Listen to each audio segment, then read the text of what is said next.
আদালত প্রমাণ করতে বলে না। এগুলো আদালত কেন প্রমাণ করতে বলে না? কারণ আইনে স্পষ্ট করে বলে দিচ্ছে যেগুলো প্রমাণের কোনো দরকার নাই,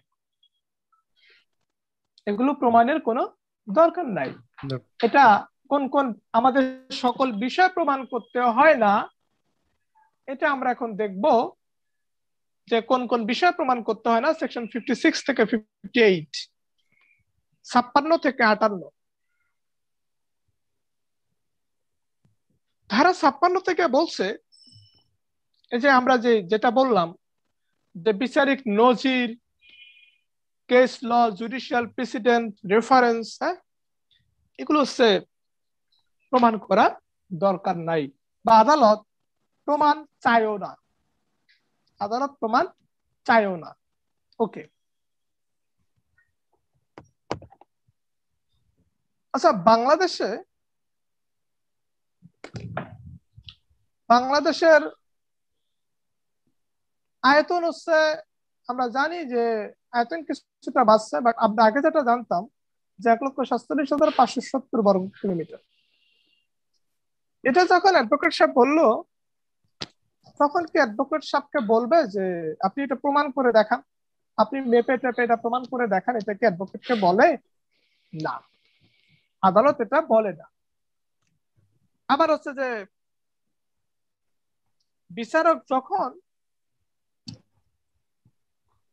ওই সিল দেয়, সিল, হ্যাঁ, রায়ের উপরে সিল দেয়, এই এটা কি আসলে বিচারক দিছে কিনা, আদালত দিছে কিনা? ধরেন ফার্স্ট ক্লাস ম্যাজিস্ট্রেটের সিলযুক্ত একটা কাগজ সেকেন্ড ক্লাস ম্যাজিস্ট্রেটের কাছে আসলো মামলার প্রয়োজনে। এখন সেকেন্ড ক্লাস ম্যাজিস্ট্রেট কি বলবে যে এটা ফার্স্ট ক্লাস ম্যাজিস্ট্রেটের যে স্বাক্ষরযুক্ত বা সিলযুক্ত কাগজ, এটা আপনি প্রমাণ করে দেখান, এটা কি কখনো বলে? এটা কখনো বলে না। তার মানে হচ্ছে সেকশন 57-এ বলে দিছে, মানে যেগুলো নোন ফ্যাক্ট, যেগুলো সবাই জানে, সেগুলো আদালত প্রমাণ করতে বলবে না। আদালত কি চায়? বিচারকরা চায় হচ্ছে জাস্টিসকে এস্টাবলিশ করার জন্য সাক্ষ্য প্রমাণ। বাট কিছু কিছু জায়গায় যে ছাড় দেওয়া হয়, সেই ছাড়ের জায়গাটা হচ্ছে এটা যে সেই বিষয়গুলো সবাই জানে, তো সেগুলো নিয়ে যদি আমরা প্রমাণের বিষয়টা টেনে আনি, তাহলে সময়টা বাড়বে, একটা মামলা নিষ্পত্তি তো অনেক বেশি টাইম লাগবে। এই কারণে বলছে যেগুলো নোন ফ্যাক্ট, যেগুলো সবাই জানে, যেগুলো সবার নজরে আছে, যেগুলো সবার নজরে থাকুক আর না থাকুক, যেগুলো, যেমন এই রাষ্ট্রের সিটিজেন হিসেবে, এই রাষ্ট্রের নাগরিক হিসেবে আমার কিছু জানা দরকার যে আমাদের দেশের যেই সিওয়ে আছে, সমুদ্র পথ আছে, সেই সমুদ্র পথে আমরা কিভাবে চলাফেরা করতে পারি, এটা আমাদের জানা দরকার। এখন আমি জানি না, এটা আমার বাধ্যতা, আমার ধরে নেওয়া হয় যে বাংলাদেশের একটি সিটিজেন এটা জানে। তবে 57 ধারাতে দেখবেন যে এখানে কিছু বিষয় বলছে যে বিষয়গুলো আপনার প্রমাণের দরকার নেই। যেমন হচ্ছে আমাদের যে পার্লামেন্টে কি ধরনের কাজ হয়।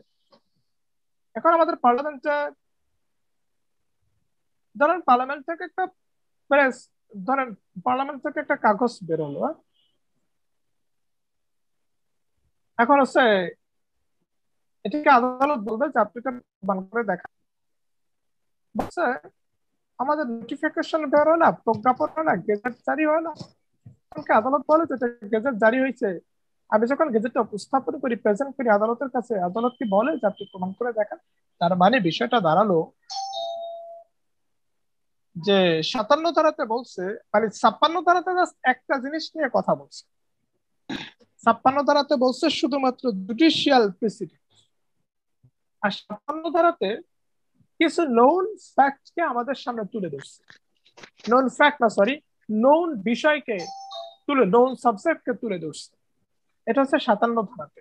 57 ধারা আমরা পড়লেই পারবো। আমি মামলার বাদী বা বিবাদী, আমি মামলার বাদী বা বিবাদী। মামলায় অনেকগুলো বিষয় আছে। আমি মামলার বাদী বা বিবাদী, আমি মামলার বাদী বা বিবাদী। তো মামলার অনেকগুলো ঘটনার মধ্যে আমি বাদী হিসেবে বা বিবাদী হিসেবে কোন একটা বা দুইটা ঘটনা আমি মেনে নিলাম, আমি স্বীকার করে নিলাম। আমি যেটা স্বীকার করে নিব, আমি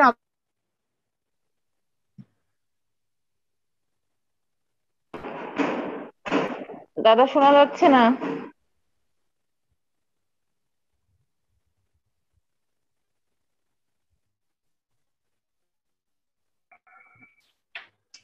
ওকে, তার মানে হচ্ছে যে এই বাদী বা প্লেনটিফ বা ডিফেন্ডেন্ট বা কমপ্লেনেন্ট বা অ্যাকিউজ সেই মামলার কোন একটা ঘটনা সে মেনে নিল, স্বীকার করে নিল, তখন সেটাকে প্রমাণ করার জন্য আদালত বলবে, অর্থাৎ এটা তো অলরেডি প্রুফড, অলরেডি প্রমাণিত হয়ে গেছে যে আমি এটা মেনে নিছি, আমি এটা মেনে নিছি। আমাদের মামলাটা কেন হয়, মানে মামলা করার ফলে কি হয়, যে আমি একটা জিনিস চাচ্ছি, আপনি সেটাকে মানতেছেন না।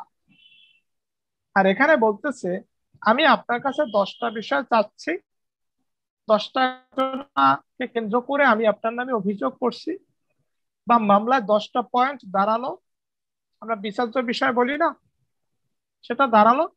আমরা যে কোনো একটা বিষয়কে স্বীকার করে দিচ্ছি কোন একটা পক্ষ, তখন স্বীকার করে নেওয়া মানে অলরেডি এটা প্রমাণ হয়ে গেছে। আর সাক্ষ্য প্রমাণের ভিত্তিতে একজনকে স্বীকার করানো হয়। যেমন আমি কি স্বীকার করব যে আমি আপনাকে ক্ষতিপূরণ দিতে চাই, কিন্তু আপনি সাক্ষ্য প্রমাণ দিয়ে আমাকে স্বীকার করালেন হ্যাঁ আপনাকে ক্ষতিপূরণ দিতে হবে। আমি মামলায় হেরে গেলাম, হেরে হেরে গেলাম মানে কি, আমাকে প্রমাণ করানো হলো যে আমি চোর। আর আমি যদি নিজ থেকেই বলি চোর, প্রমাণ হওয়ার আগেই যদি বলি আমি চোর, তাহলে এটা তো প্রমাণ করার দরকার নাই, এটা তো প্রমাণ হয়েই গেছে। তাহলে হচ্ছে যে বিষয়গুলো সাবজেক্ট। এখন বিষয়টা হচ্ছে এখানে তাকে কিছু কন্ডিশন দিয়ে দিছে যে আপনি যে অ্যাডমিট করবেন, আপনি যে কোনো ঘটনাকে মেনে নিবেন, কোনো ঘটনাকে স্বীকার করে নিবেন, এটা আপনি কখন করবেন? এটা আপনি অনেকগুলো স্টেজ করতে পারবেন। আপনি হচ্ছে বিফোর হিয়ারিং পারবেন, বিফোর হিয়ারিং মানে শুনানির আগে, অথবা at the time of hearing শুনানির সময়, শুনানির সময়। আচ্ছা, এটার আগে আমরা একটু সিপিসি একটু পড়ে আসি, যদিও আমরা পড়ি নাই।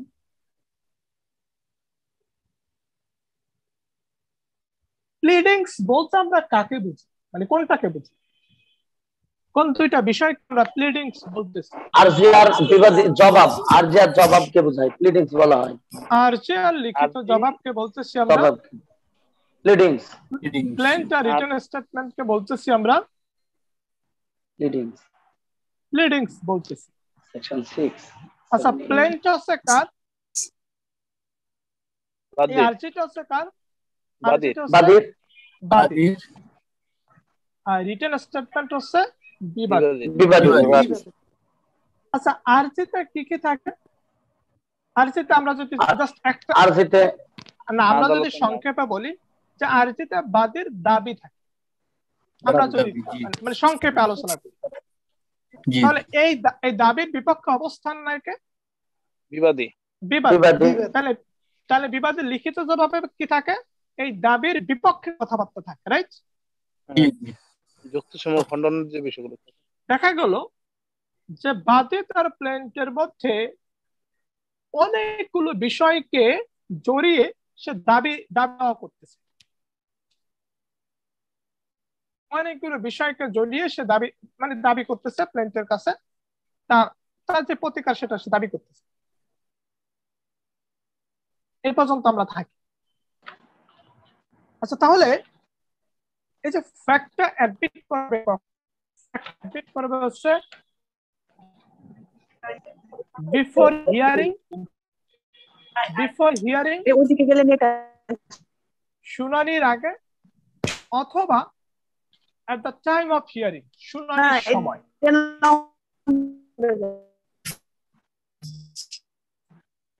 তাহলে বিফোর হিয়ারিং, ফয়সাল ভাই একটু মিউট করে দেন না।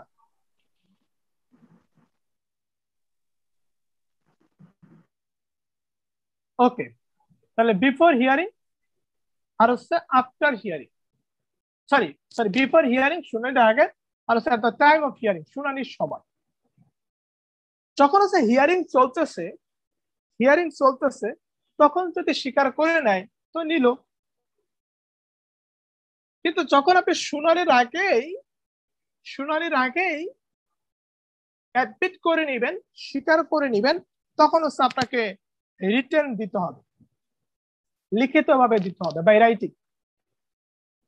অর্থাৎ হচ্ছে আপনি যদি শুনানির আগে কোনো ফ্যাক্ট যদি অ্যাডমিট করেন তখন আপনাকে লিখিতভাবে সেটা দিতে হবে, এবং যদি শুনানির সময় করেন তখন তো করলেনই। এখন প্রশ্ন হচ্ছে, আমি যখন বাদীতে অনেকগুলো বিষয় উপস্থাপন করছিলাম, সে উপস্থাপিত বিষয়গুলো থেকে আমি স্বীকার করছি না। উপস্থাপিত বিষয় আছে 10টা, সেখান থেকে 2টা ফ্যাক্ট, 2টা পয়েন্ট, 2টা অংশ আমি মেনে নিলাম। তার মানে আমার সেখানে সে প্লেন থেকে কাটা যাবে না, বা রিটেন স্টেটমেন্ট থেকে কাটা যাবে না। অবশ্যই। মানে যুক্তি কি বলে এটা স্বীকৃত যে প্লেন থেকে সেটা কাটা যাবে, মানে কি আমি স্বীকার করে নিচে, মানে কি আমার প্লেন্টের মধ্যে এটা নাই। যেটা স্বীকার করা হলো ওটা তো আর বিচার্য বিষয়ই থাকতেছে। হ্যাঁ, ওটা তো থাকতেছে না, বিচার্য বিষয় তো পরের বিষয়, ওটা তো ওই যে প্লেন্টের মধ্যে থাকতেছে না, এটা প্লেন্টের মধ্যে আছে বাট থেকেও নাই, থেকেও মৃত। আবার এটা রিটেন স্টেটমেন্টের মধ্যে আছে, থেকেও কিন্তু নাই, যেহেতু বিবাদী স্বীকার করে দিয়েছে, বাদী ডিমান্ড করছে, বাদী ফ্যাক্ট তুলে ধরছে, কিছু ফ্যাক্ট বলছে যে হ্যাঁ এরকম হয়েছে, আসলে এরকম হয়েছে, কিন্তু সে ওই যে পয়েন্টটা বলছে সেটা কিন্তু না, সেটা আমি মানতেছি না। এখন এই যে না যে তারা স্বীকার করে নিচ্ছে, তখন ধরে নেওয়া হবে যে তারা আসলে স্ব প্লিডিংস এর মাধ্যমে এটা স্বীকার করে নিচ্ছে। মানে ধরে নেওয়া হবে যে প্লেন্টের মধ্যে এই স্বীকৃত বিষয়টা আছে, ধরে নেওয়া হবে রিটেন স্টেটমেন্টের মধ্যেই এই স্বীকৃত বিষয়টা আছে। এই জায়গাটুকু আমরা বুঝছি।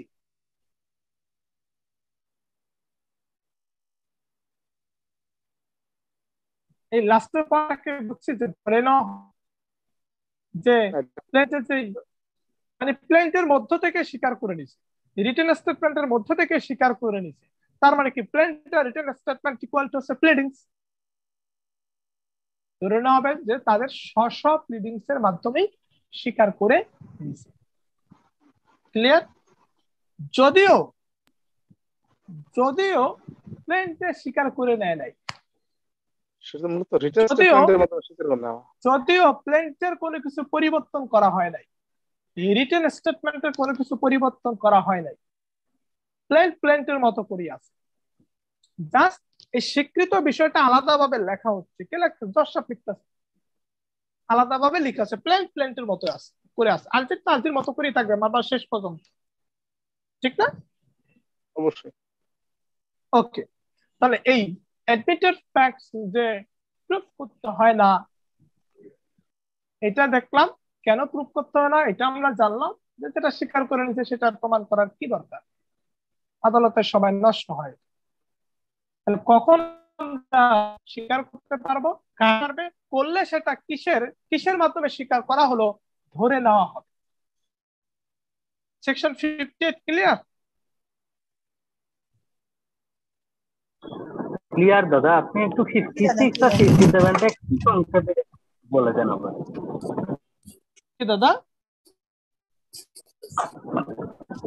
ক্লিয়ার দাদা, 56 আর 57টা আর একটু সংক্ষেপে আর একটু।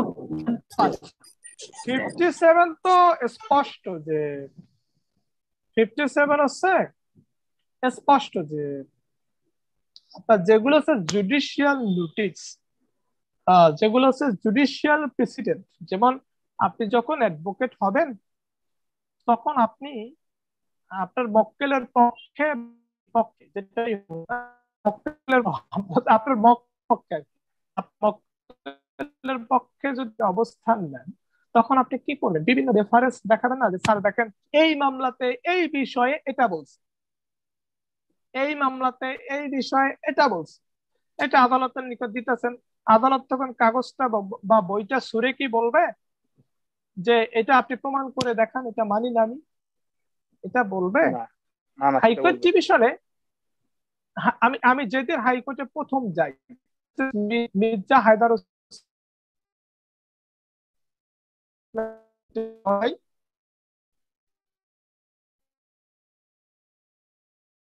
একদিন আমার গেঞ্জি পরে গেছি। আচ্ছা, কোর্টে একটা নিয়ম আবার হাই, আমরা এখন পুলিশ ঢুকতে দিবে না, তো তখন হচ্ছে মানে অ্যাক্টিভ তখন তো পুলিশকে বললাম যে এই যে ধ্যান আমরা স্যার, এই আমরা মির্জা মির্জা হায়দার, সে হচ্ছে সে কিন্তু বিচার প্রধান বিচারপতি হয়ে যাবে এবারের পরের বার। আচ্ছা, সেটা 3 নম্বর পজিশনে আছে জ্যেষ্ঠত্বের ভিত্তিতে। তো সে দেখলো, দেখার পরে এই মানে তার তার মুখমন্ডল বলতেছে যে মানে সে তো চিনে আমাদেরকে। আচ্ছা, পরে ওখানে গেলাম, বসলাম, একবারে সামনের সারিতে গিয়ে বসলাম। ইনডিরেক্টলি বিচারপতি ওই পুলিশকে অর্ডার করে দিল আর কি, চোখের ইশারায় আর কি। আচ্ছা, দেখলাম যে রফিকুল ইসলাম, ব্যারিস্টার রফিকুল ইসলাম যে মারা গেছে না নাকি, মারা গেছেন। মারা গিয়েছেন ব্যারিস্টার রফিকুল ইসলাম, দেখলাম ভাই ভাই তার লাইয়ার 200+, 200+, এটা তো এখন বুঝি যে কেন এত লাইয়ার, 200+। ওকে, দেখে কে সে বই দেখে বলতেছে, দেখলাম সে বই দেখা বলতেছে এবং আরেকটা বই বিচারকের হাতে দিল, সম্ভবত দেখার জন্য। আমরা একটু সাইডে ছিলাম। তো এই যে না, আমরা যদি ধরে নেই যে সে একটা কেস ল দেখাইছে, একটা ডিএলআর লেখা দেখাইছে, একটা সেন্টেন্স দেখাইছে, এটা যখন দেখাচ্ছে একটা বই থেকে, তখন এটা একটা রেফারেন্স হিসেবে কাজ করে। এটাকে এটাকে আমরা বলি নজির। সেটাতে কোনো মামলার বিষয় থেকে আসে, সেটাকে আমরা বলি নজির, সেটাকে বলি আমরা প্রেসিডেন্ট, জুডিশিয়াল প্রেসিডেন্ট, বিচারিক নজির। এটা হচ্ছে আদালতের নিকট প্রমাণ, বা আদালত বলবো না যেটা আপনি প্রমাণ করে দেখেন যে এই মামলা যেটা বলা হয়েছে বা এই মামলা যে আছে, এটা আপনি প্রমাণ করে দেখেন। এটা যা কখনো প্রমাণ করার বলবে না। প্রয়োজন নাই, এটা তো জুডিশিয়াল নোটিশ। হ্যাঁ হ্যাঁ, এটা প্রমাণ করার দরকার, এটা প্রমাণ, অর্থাৎ এটা তো অন্য একটা মামলা বলা হয়েছে, এটাই চিরন্তন মানে চিরন্তন সত্য এটা নয়, আগে থেকে প্রমাণ, এটা আগে থেকে এটা প্রমাণ, আগে এটা হলো মূল থেকেই, এটা আগে থেকে প্রমাণ। প্রমাণিত, এটার প্রমাণ করার দরকার নাই। ক্লিয়ার? কারণ হচ্ছে এই জুডিশিয়াল প্রেসিডেন্টকে তো অন্যান্য কোর্ট মানে সকল কোর্টই রেফারেন্স হিসেবে ব্যবহার করে। কেন ব্যবহার করে? যে দাদা যেটা বললো যে এটা আগে থেকে প্রমাণিত, আগে থেকে যেটা তাহলে প্রমাণিত দাদা প্রমাণ করার দরকার। 56 আর 57 অলমোস্ট সেম, মানে বিচারক সেমই তো। হিসাবে উনি যেটা জানবেন, বিচারক হিসাবে উনি যেটা জানবেন, বা ধরেন নজির বা জুডিশিয়াল নোটিশ বা বিদ্যমান আইন বা সংবিধানের কোনো কিছু, ওইটার তার কাছে প্রমাণ করার দরকার নেই। ওইটা ওইটা তার রেফারেন্স কাছে। হিসাবে আমি বলতে পারি, হ্যাঁ, না ওটা না না রেফারেন্স সেটা হিসাবে সে আমি জানুক আর না জানুক, সেটা জানুক আর না জানুক, তাকে যখন রেফারেন্স দেওয়া হবে সেটা সে না জানলেও জানে, সেটা সে না জানলেও তখন জানে, মানে এটা ওকে দাদা। প্রমাণিত। আর 57 বলছে, মানে 57 56 বাট 56 কে শুধু একটা পয়েন্ট নিয়ে আলোচনা করছে, যে জুডিশিয়াল প্রেসিডেন্ট বিচারিক নজির, আর 57 কিছু পয়েন্টকে নোট করে দিছে। এখানে সম্ভবত 11টা বিষয় আছে, যে এই বিষয়টাকে নোট করে দিছে। যেমন হচ্ছে আপনার, যেমন হচ্ছে আমি আমেরিকাতে ঘুরতে গেলাম, আমি বাংলাদেশের জাতীয় পতাকা সম্মিলিত একটা গেঞ্জি গায়ে দিলাম। এখন আমেরিকান সিটিজেন যদি কয় এটা যে তোমার বাংলাদেশের পতাকা, এটা যে বাংলাদেশের পতাকা, তুমি এটা প্রমাণ করো, হবে না। না। মানে ওই আমেরিকান সিটিজেন হচ্ছে মনে করেন যে বাংলাদেশের বিচারক, এটাকে বাংলাদেশের বিচারক বলবে? এটা বলবে না। তার মানে হচ্ছে যে বিষয়গুলো আসলে অলরেডি প্রমাণিত, যে বিষয়গুলো আসলে সবাই জানে, এটা প্রমাণ করা দরকার নেই। 56 থেকে 58 কারো প্রবলেম? না দাদা। দাদা দাদা আমরা 50 তাহলে সেকশন 56, 57, 58 সিরিয়াল অনুযায়ী পড়বো। হ্যাঁ, এটা তো সিরিয়াল অনুসারে করবে। দাদা আমার একটা প্রশ্ন, 57-এ যে সকল বিষয় আদালতকে অবশ্যই বিচারক হিসেবে দৃষ্টিগোচরে লইতে হবে, এই জিনিসটা আমি বুঝলাম না দাদা, ধারাতে বলছে আর কি। মানে যে সকল বিষয় আদালতকে অবশ্যই জানতে হবে, বাধ্য জানার জন্য। এটা জানা তার বাদ, মানে এটা এটা তার একটা কোয়ালিটি, এটা তার একটা যোগ্যতা, এটা জানতেই হবে। মানে এটা তার পজিশনের সাথে যোগ্যতা। হতে পারে সে সেই বিচারক ধরেন মনে করেন যে কম জানে শুনে, কিন্তু এটা পজিশন বলতেছে সে এটা জানে। যেমন না জানো। যেমন আছে আমরা এলএলবি শেষ করছি, এলএলএম শেষ করছি, তাহলে এভরি সিটিজেন, প্রত্যেকটা নাগরিক জানে যে আইনের ডেফিনেশন আমরা জানি। আসলে কি আমরা জানি?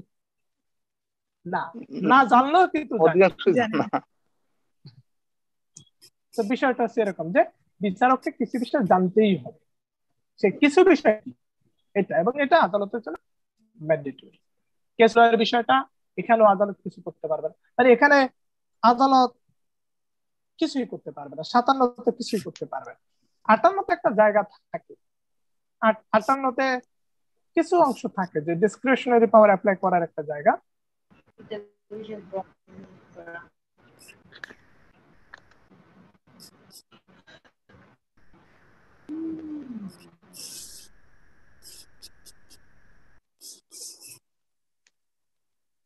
আসি হচ্ছে তাহলে 56 থেকে 58 শেষ। তাহলে আমরা যদি 45 থেকে ধরি, 45 থেকে 51, 52 থেকে 55, 56 থেকে 58, 59 থেকে 65, এই পর্যন্ত ক্লিয়ার?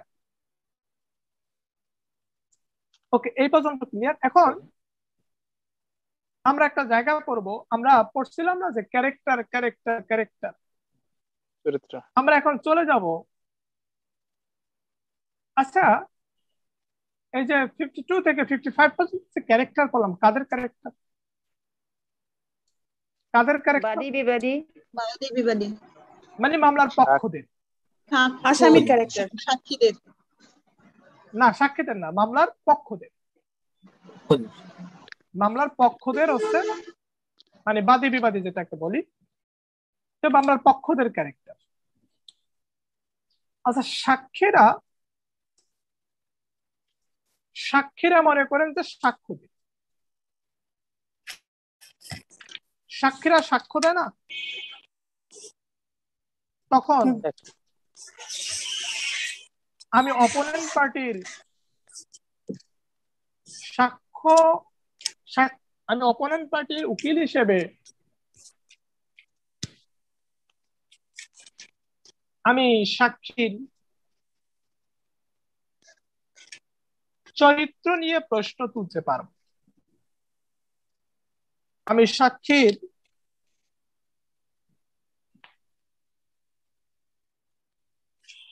বিশ্বাসের জায়গাটা নিয়ে প্রশ্ন তুলতে পারবো। আমি সাক্ষী যে খারাপ কাজের সাথে সংশ্লিষ্ট আছে সেটা নিয়ে আদালতের কাছে প্রশ্ন তুলতে পারবো। তো সাক্ষ্যের চরিত্র নিয়ে প্রশ্ন করলে আমার সুবিধাটা কি, আমার মক্কেলের সুবিধাটা কি? আমার মক্কেলের সুবিধাটা হচ্ছে আদালত জানলো যে সাক্ষী তো ঠিক চাই ভাই, সাক্ষী তো ঘুষ খাইছে, সাক্ষীকে তো এই কারণে বিশ্বাস করা যায় না স্যার, আদালতকে বলতেছে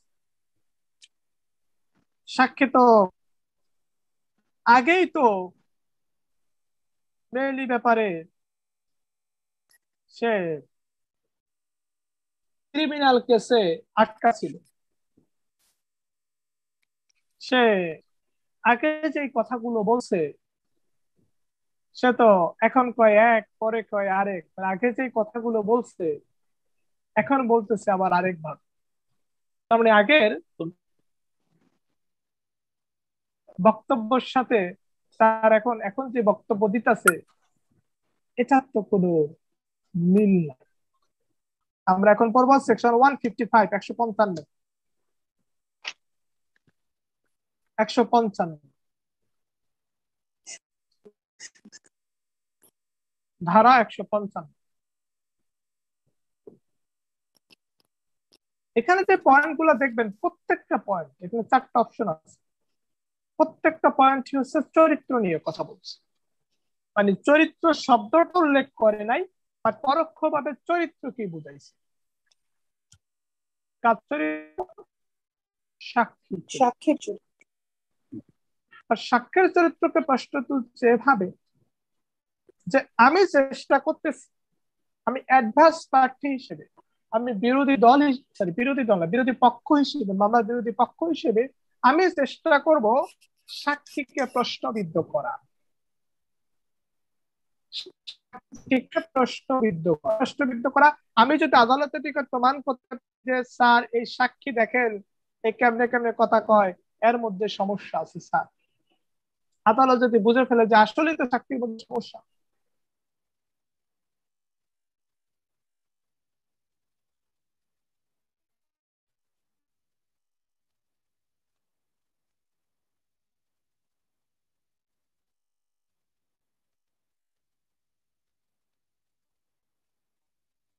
দেহের সৃষ্টি হয়, তখন লাভ কার? অন্য পক্ষে, ঠিক না? অন্য পক্ষের জায়গাটা ভারী হয় না? তো এটা এই কারণেই হচ্ছে সেকশন 155। তাহলে 155 হচ্ছে যে সাক্ষী যে সাক্ষ্য দিছে এটার বিশ্বাস নিয়ে প্রশ্ন তোলা, এটার বিশ্বাস নিয়ে, এটার বিশ্বাসকে ইমপিচমেন্ট করা। এখানে একটা বিষয় আছে,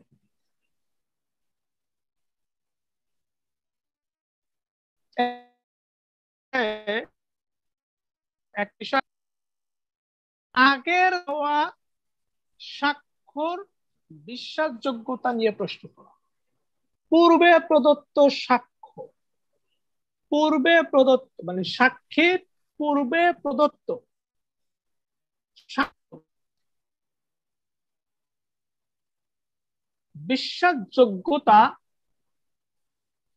বিশ্বাসযোগ্যতাকে নিয়ে অভিসংশন,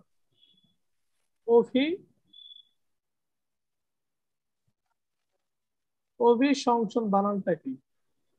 অভিসংশন বানান, আচ্ছা আচ্ছা আচ্ছা, দন্তস্ব আগে হবে, দন্তস্ব আগে হবে। আচ্ছা দেখে ঠিক আছে, কে জানে। আচ্ছা ইংলিশ হচ্ছে ইমপিচমেন্ট, এটার ইংলিশ হচ্ছে ইমপিচমেন্ট। লেখাগুলো যায়।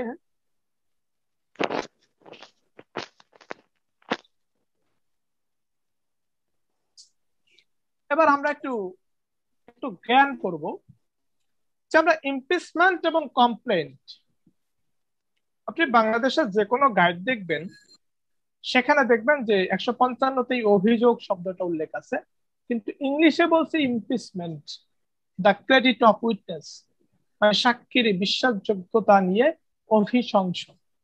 ইংলিশের অর্থটা দাঁড়ায় এরকম। ইমপিচমেন্টের বাংলা হচ্ছে অভিশংস। আর কিন্তু ম্যাক্সিমাম গাইডে দেখবেন, যদি কেউ গাইড ফলো করে তাহলে দেখবেন যে অভিযোগ শব্দটা আছে। জি এখন দাদা, আমার প্রশ্ন অভিযোগ হচ্ছে, আছে। অভিশংসন হচ্ছে এক ধরনের অভিযোগ, বাট একটা সূক্ষ্ম পার্থক্য আছে। আপনি থানায় মামলা করলেন, থানায় না, আপনি ধরেন ম্যাজিস্ট্রেটের নিকট অভিযোগ করলেন। আচ্ছা, অভিযোগ করার পরে কি বিচার প্রক্রিয়া শুরু হয় না, আগেই শুরু হয়? আগে তো আমার এন্ট্রি করতে হবে, ঠিক না? আগে তো আমাকে এন্ট্রি করতে হবে, তারপরে সে শুরু হবে, ঠিক না? তো এবং আমি এন্ট্রি করে ফেলছি, ফেলে আমি কোনো কথাও বলছি, সেই বক্তব্য নিয়ে প্রশ্ন তোলা হচ্ছে অভিশংসন। বুঝছি বিষয়টা? আমি যেটা আগে বলে ফেলছি সেটা নিয়ে প্রশ্ন তোলা, আর আমি যেটা করছি, মানে আমি যেটা করার মধ্য দিয়ে বিচার প্রক্রিয়া শুরু করতেছি, সেটার নাম হচ্ছে অভিযোগ। আর অভিশংসন কি, ইমপিচমেন্ট কি, যে আমি যেটা অলরেডি করে ফেলছি সেটা নিয়ে প্রশ্ন তোলা, সেটার ভুল নিয়ে প্রশ্ন তোলা, সেটা হচ্ছে ইমপিচমেন্ট বা অভিশংসন। এখন আমরা যদি 155 দেখি, 155 দেখি, তাহলে এখানে হচ্ছে আগে সাক্ষী বক্তব্য দিয়ে ফেলছে, আগে সাক্ষী তার সাক্ষ্য দিয়ে ফেলছে। এখানে পক্ষ নিয়ে কথা বলে নাই, এখানে বলছে পক্ষদের, উইটনেসেস অফ দ্য পার্টিস, মানে পক্ষদের পক্ষদের সাক্ষীদেরকে নিয়ে কথা বলছে। ক্লিয়ার? তাহলে এখানে হচ্ছে আপনি বলতে পারেন, আমি অ্যাডভার্স পার্টির অ্যাডভোকেট হিসেবে বলতে পারি যে স্যার, সে যে সাক্ষ্যটা দিচ্ছে সেটা অবিশ্বাস সৃষ্টি করতেছে, আমি কিন্তু সাক্ষীকে বলতেছি, আমি কিন্তু সাক্ষীকে বলতেছি। তার মানে অবিশ্বাস করতেছে সাক্ষীকে, তার মানে সাক্ষীর চরিত্র। অবিশ্বাস শব্দটা তো চরিত্রের সাথে যায়, ঠিক না? যে তাকে বিশ্বাস করা যায় না মানে কি তার চরিত্র খারাপ, ঠিক না? ওকে, তারপর হচ্ছে যে আমি বললাম যে স্যার, সে তো ঘুষ নিয়ে সাক্ষী দিছে।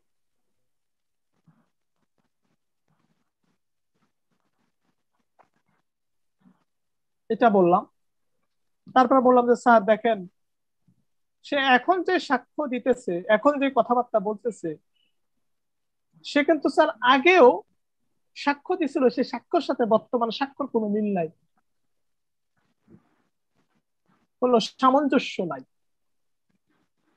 তারপর বললাম যে স্যার, সে তো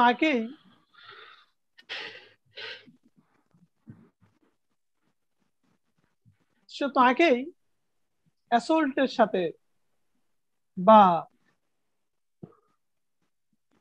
আপনার, আচ্ছা ইংলিশ ওয়ার্ডটা জানি কি, ওই যে মানে হচ্ছে ধরেন নৈতিক চরিত্রের সাথে, মানে নৈতিক অবক্ষয় যেটাকে বলে, যে মানে নারী সংক্রান্ত বিষয়, এরকম বিষয় সে তো এই এই এই যে সাক্ষী, সে তো আপনার ক্রিমিনাল কেসে ছিল, সে তো ক্রিমিনাল কেসে তার বিচার হয়েছে, সে শাস্তি পাইছে। এভাবে আমরা সাক্ষীর চরিত্র নিয়ে প্রশ্ন, মানে চরিত্র শব্দটা কিন্তু বলে নাই, পরোক্ষভাবে কিন্তু চরিত্র শব্দটা বলতে বিশ্বাস যোগ্যতা নিয়ে প্রশ্ন তোলা, এটাকে ব্যবহার করে। Impeachment, the credit of witness, an impeachment of credit, বিশ্বাসকে অভিশংসন করা, অর্থাৎ সে একটা কথা বলছে আমি বিশ্বাস করি না, তার মানে তার চরিত্রে এটা আঘাত করতেছে। যাই হোক, আমাদেরকে মনে রাখতে হবে যে সাক্ষীর বিশ্বাসযোগ্যতা নিয়ে অভিশংসন বা সাক্ষীর বিশ্বাসযোগ্যতা নিয়ে অভিযোগ করা, এটা কত ধারাতে আছে? 155 ধারাতে। এই 155 ধারার বিষয়বস্তুকে আমরা কি বুঝছি? আমরা বুঝছি, ঠিক আছে। ওকে, এখন আমরা চলে যাব সেকশন 100, আমরা কি শেষ করতে পারবো? আচ্ছা, 141, 141। আচ্ছা, আমাদের সম্ভবত 2 মিনিটের মধ্যে কেটে যাবে, নতুন করে যুক্ত হয়ে খুব বেশি লাভ হবে না, 11টা বেজে যাবে। তাহলে আমাদের 2 মিনিটের মধ্যে কেটে গেলে আমরা আজকের মতো অফ থাকবো, আর আমি চেষ্টা করবো 3 দিন ক্লাস নেওয়ার, এই সপ্তাহের পরের সপ্তাহ থেকে। আচ্ছা দাদা, হ্যাঁ, বলে দিবেন কি তামাদি আইনের যে ধারাগুলো মানে পড়ানো হয়েছে, ওগুলা যদি কোন কোন ধারাগুলো মানে দিছিলেন, ওগুলা যদি একটু মানে ইনফরমেশনটা পাইতাম আমি, আমার উপকার হতো। না না না না না, ওটা বলা, আমি তামাদি আইন আর এসআর অ্যাক্ট আমরা আলাদাভাবে ক্লাস করব, ওটা নিয়ে টেনশন করার কারণ নেই দাদা। যেটা হয়ে গেছে মানে আবার হবে না এরকম, মানে ধরেন আজকেও যে নতুন যুক্ত হবে তারও 6টা আইন ভালোভাবে শেষ হয়ে যাবে, সেটা দায়িত্ব আমার। আমরা বারংবার পড়বো দাদা, বারবার পড়ে সেটা দায়িত্ব আমার। প্রয়োজনে যে 2জন ক্লাস করে না সেই 2জনকে পার্সোনালি পড়াবো, সমস্যা নাই, বাট শেষ হয়ে যাবে। ওকে, এবার আছে লিডিং কোশ্চেন। আমি যদি আপনাকে জিজ্ঞেস করি আপনার নাম কি মোহাম্মদ আলী না, তখন বলুন জি মোহাম্মদ আলী, তার মানে কিন্তু হ্যাঁ, মানে ইয়েস নো যেটার আনসার হবে সেটার নাম হচ্ছে লিডিং কোশ্চেন বা লিডিং কোশ্চেন। লিডিং কোশ্চেন আছে 141, 141। হ্যাঁ হ্যালো মিঠু ভাই, হ্যাঁ আমি তো মাঝখানে কেটে গেছিলাম, 155টা একটু বুঝতে পারি নাই। আচ্ছা, 155 কে একটু বুঝায় দেন তো। আচ্ছা, আপু যেহেতু বুঝে না, আমরা আবার